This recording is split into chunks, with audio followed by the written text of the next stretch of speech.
Hey guys, Ogs here from the US. Thank you so much for watching. We finally signed a second player during this transfer window. Yeah! Another Scandinavia wonder kid, Edwin Andersson. This kid been linked to Chelsea for a little while now, more than a year, and his dad is his agent.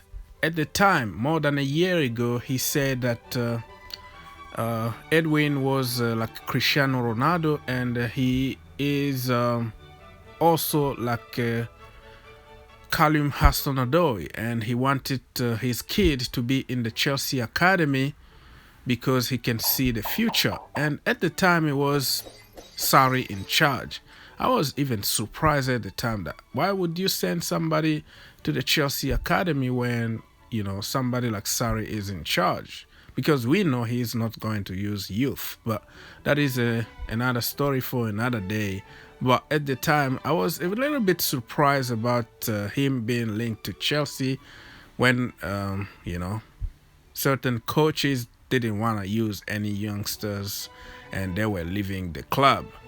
Anyways, it looks like we made the deal, long time ago, but we were waiting for him to be 16 years old before he moves to the bridge, something like that. But now is a deal done, and Anderson is a Chelsea player, and who knows, maybe the next Zlatan Ibrahimovic, you know what I mean? They are all Swedish, so who knows? I don't know, man. The character of today's kid is not the same as the old generation. Today's kid, they want to play video games all the time, but old generation, they want to just play outside and try to improve themselves on the field. It is what it is, man. And comparing people to Cristiano Ronaldo or Messi or Hazard is just something that I don't like, because I think people try to associate certain names to the big stars just for clicks and for attention.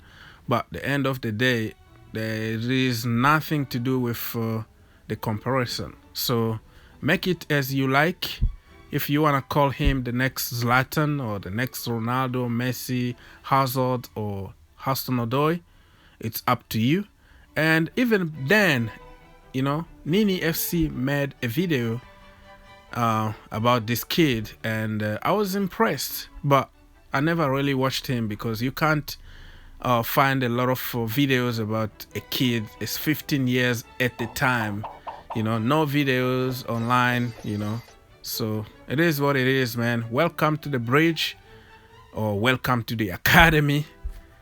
That's in regards to Edwin Andersson, and you might be thinking, who exactly is Edwin Andersson? Now, from what reports are stating, it's looking like we've potentially secured the deal for one of the biggest, if not the biggest and best Scandinavian teenage talent in Europe currently. He's had numerous trials across Europe, most notably with Manchester United not too long ago, but currently he has been training with IFK Gothenburg. But his agent, who also happens to be his dad, did an interview recently. But if you guys want the full details, go to Sport Witness and find the article. But his dad came out to state that Edwin would prefer to sign for us, and there's a deal in place that when he reaches 16 years old, he will be joining our under 16 team. But of course, the transfer ban is going to play a massive part in this.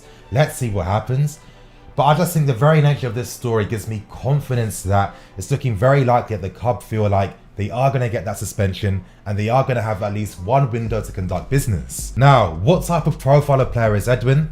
His dad has suggested that he's very similar to Cristiano Ronaldo and Hudson-Odoi, and you guys, there's been a reason why whenever I talk about Hudson-Odoi, I'm always comparing him to Cristiano Ronaldo when they were both at the same age, because for me, they're very similar stylistically. And I think that his dad has painted a very good picture in regards to the type of player that Edwin is. His dad said one of the main reasons why Edwin wanted to sign for us is not only for the amazing education and infrastructure, but most importantly, it was the human side and the caring side in regards to how the academy's run. I thought it was really interesting when I read that, and if anything, it does make a lot of sense. I mean, look at the character and personnel of a lot of our youth players. They all have that inner confidence, or extremely humble, no issues, and they don't get phased under pressure as well. And for me, it must mean that the club pay a lot of attention to the mental sides when it comes to educating and training these players.